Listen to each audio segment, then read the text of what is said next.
Hi there, I'm Juan Logan. I'm a painter, sculptor, printmaker, occasionally producing a video or two here and there, and public artist.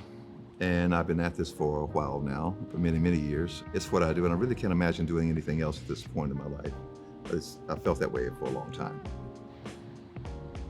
When I first started, the thing that was really sort of interesting for me, I was actually going into microbiology, specializing in bacteriology, but realized really quickly that wasn't my thing.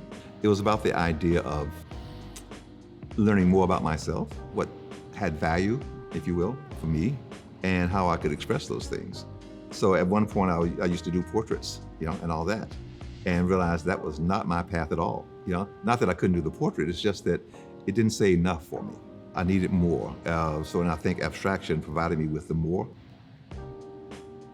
I was born in Nashville, Tennessee, and then finally moved down here, which is where my mom was from. So I was raised here. Belmont was a different town during those days. When I was in high school here, there was no art. There was never a great deal going on art-wise in Belmont. I mean, it just wasn't. That it has become much more involved, much more exciting, and there's really great things happening right now. I mean, really and truly. So I think it's important for us in terms of the hope for the future is that we adopt, we encourage as much as we possibly can, growth in terms of the arts, all of the arts. It's called the Fibers of Belmont. That was really an opportunity to talk about Belmont in a very, very direct way, and hopefully in a way that most people would embrace. And the flowers in it came from various communities around Belmont. And I thought that was important to access those things because we all provide something in terms of who we are that makes Belmont a great town, but it comes from everyone. Cross-section, if you will.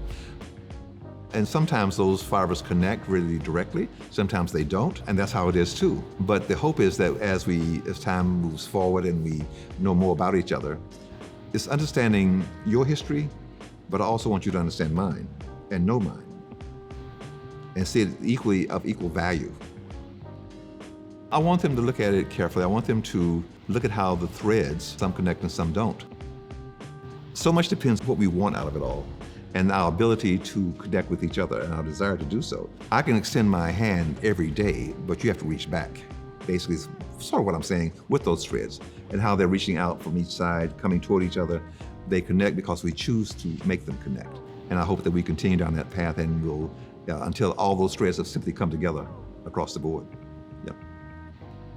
I wanted the range of colors though, again, to reflect the various communities in terms of where things are coming from and all that. And it's true that when you look at plant material, as in looking at wallpaper, you can generally tell a lot about the community that it exists in based on that particular wallpaper.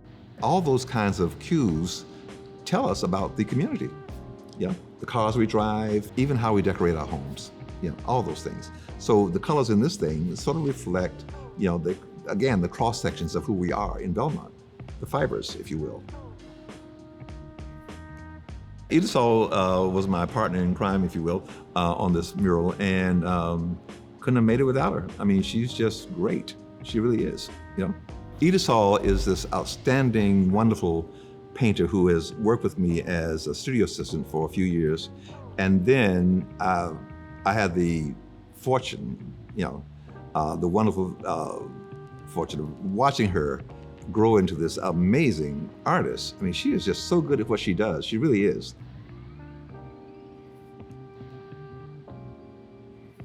How you know when you're successful? I said when I can really create good art consistently. It's not about selling something. It's more about your commitment to the field and what you're doing in it, right? And your commitment to making good art. Early on in my career, I would have to say that my paintings were somewhat didactic. I really wanted you to get what I was talking about, and then as time evolved, of course, and I evolved, it was more about simply creating a good painting. I think that I cared about what I was doing. But beyond that, well beyond that, in terms of what I would like to be remembered by, as simply being a good human being. That'll be the best thing.